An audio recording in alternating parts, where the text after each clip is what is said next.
All right, ladies and gentlemen, welcome back to this Athenian Stranger tutorial video where today we are going to divide a mixed fraction by an improper fraction. This requires a few steps, the first of which is to convert the mixed fraction to an improper fraction and then invert the second fraction and multiply.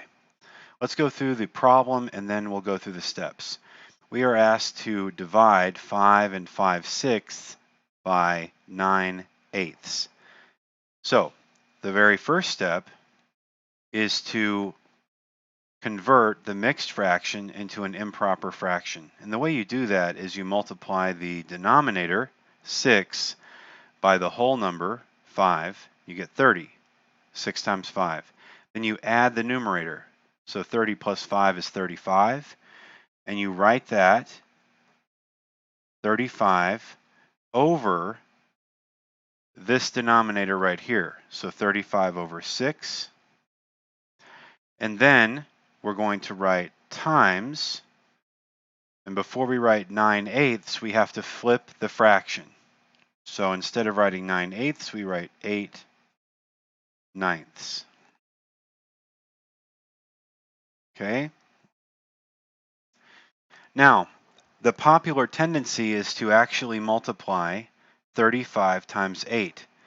But in anticipation of what you are going to be doing in algebra on a frequent basis, if not a daily basis, I want us to do something different than you might be thinking to do, and that is called prime factorization. So what I want us to do is take these numerators and break them down into prime numbers. And let's see how to do that. What two numbers multiply together to give us 35? Those numbers are 5 and 7. So we put the smallest number first. It just so happens that both 5 and 7 are prime numbers, and we know they're prime numbers because they can only be gotten by multiplying by themselves and 1. In other words, they have no factors other than themselves and 1. That makes them prime. Now let's break down 8. Most students say 2 times 4. We always want to start with a prime number when we prime factor, and we want to put that number on the left. So this 2 was deliberately placed here, and now 4 is not prime because 4 has other factors, and those factors are 2 and 2. So 2 times 2 makes 4, and then 4 times 2 makes 8. When you get prime factors, go ahead and circle them so you know where they are. So we've circled all of our prime factors, and what I'd like us to do is write those prime factors over a large fraction bar like this. Instead of writing the product of 35 and 8, I want you to write the product of the prime numbers that you found by prime factoring, which in this case means you'll write 5 times 7 times 2 times 2 times 2. Now we have to do the denominators. When you multiply fractions, you do multiply the denominators.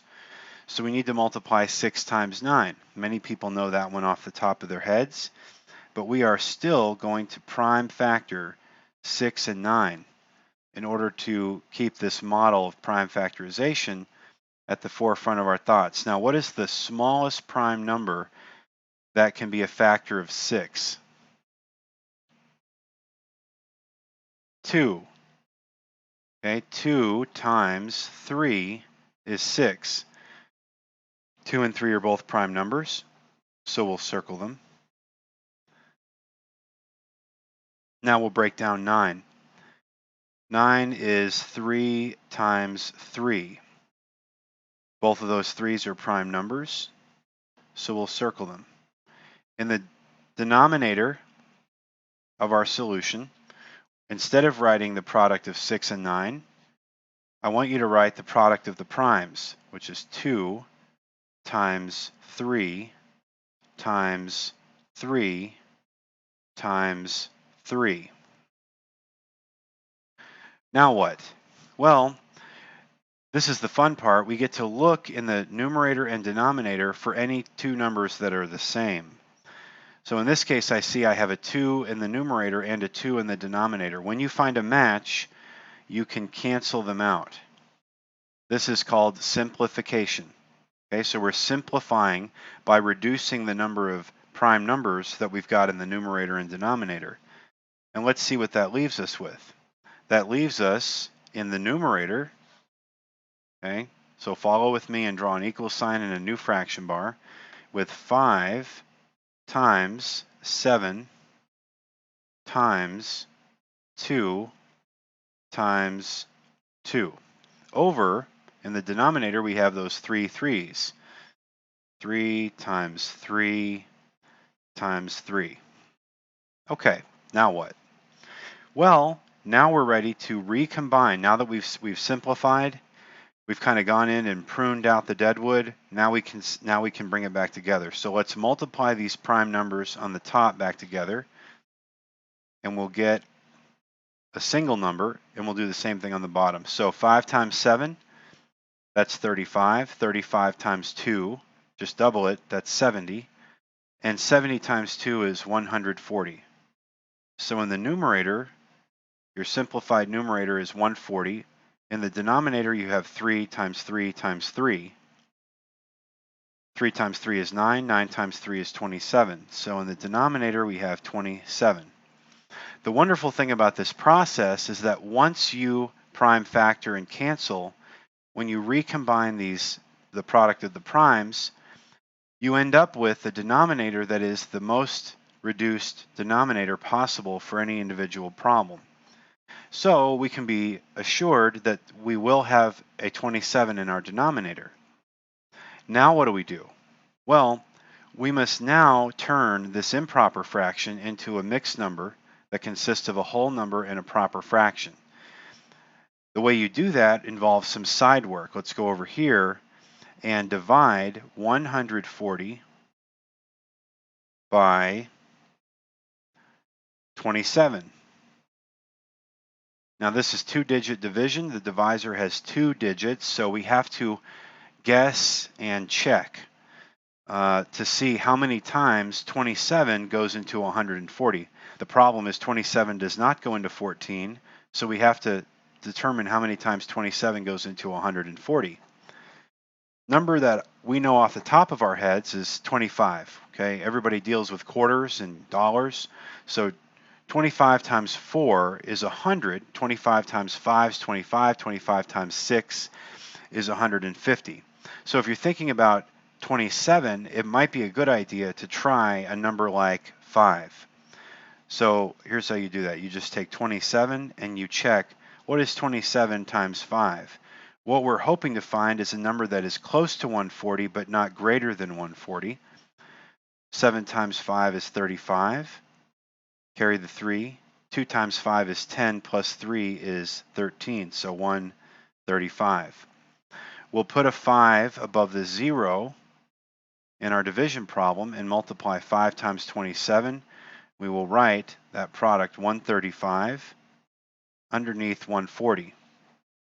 Draw a line and a subtraction. 140 minus 35 leaves 5 behind, and that is our remainder. Okay, there's 5 as a remainder. Now we're going to stop there because we can now form our mixed fraction. Indeed, we know that the whole number component is the quotient, the whole number part of the quotient, which is 5. And we put the remainder in the position of the numerator, 5, over the divisor, which is 27. So we have now arrived at the quotient of 5 and 5/6 and 9/8.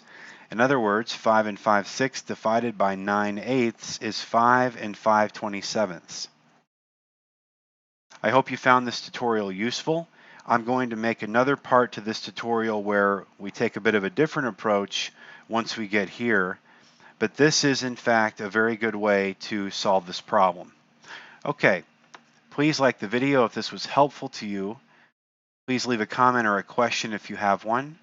If you have not already, please subscribe to the channel and hit that notification bell so you are always alerted to new videos. Thank you.